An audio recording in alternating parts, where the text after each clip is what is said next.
कुछ माता पिता अपनी बेटियों को सिर्फ ऐसा सीख देते हैं कि आपको एक दिन कहीं और जाना है, किसी और के घर जाना है, उसकी गृहस्थी संभालनी है, अपना परिवार संभालना है,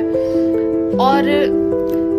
चूड़ी, कंगन, पायल, बिंदी, झुमका, लहंगा, बस इन सब से ही दोस्ती कराई जाती है। तो वहीं पर कुछ माता पिता ऐसे भी होते हैं जो अपनी बेटियों को बहुत सारी सीख देते हैं, और उन सीख में एक सीख कैसे भी होती है कि शिक्षा की ताकत से अपनी जिंदगी को कैसे बदला जा सकता है। तो जैसा कि आप सभी को पता ही होगा कि रिजल्ट आया है हाल फिलहाल, और हम सभी को पता है कि जर्नी बहुत ही मुश्किल रही होगी, इतना आसान नहीं रहा होगा, ना उनके लिए ना उनके माता पिता के लिए,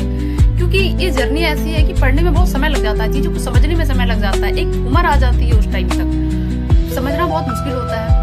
एक लेवल होता है इसका। और आपको पता है जब समाज जब लड़कियों के बारे में कुछ बातें करने लगता है ना,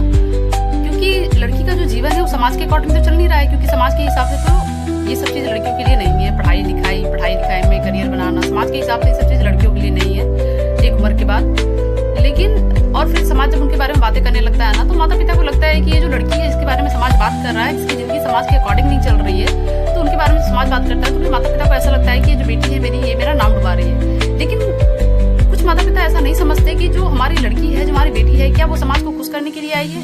क्या समाज की मर्जी से वो जीने के लिए आई है? क्या समाज की इच्छा के अनुसार ही उसकी जिंदगी चलनी चाहिए? क्या उसका कोई मर्जी नहीं है, उसका कोई अस्तित्व नहीं है? लेकिन कुछ माता पिता इन चीजों को समझते हैं और अपनी बेटी को समाज की कठपुतली नहीं बनने देते हैं, बल्कि उन्हें पढ़ाते हैं, लिखाते हैं और उनको अपने हिसाब से जीना सिखाते हैं, जो रियलिटी में जिंदगी की रिक्वायरमेंट है कि जीने के लिए इंसान को क्या क्या चाहिए, वो चीजें सिखाते हैं कि जीवन का हकीकत क्या है, रियलिटी क्या होती है लाइफ की। तो ऐसे सभी माता पिता को मेरा सलाम है, प्लीज अपनी बेटियों पर ट्रस्ट करिए, बेटियों को एक मौका दीजिए। बस मैं इतना ही कह पाऊंगी। Thank you.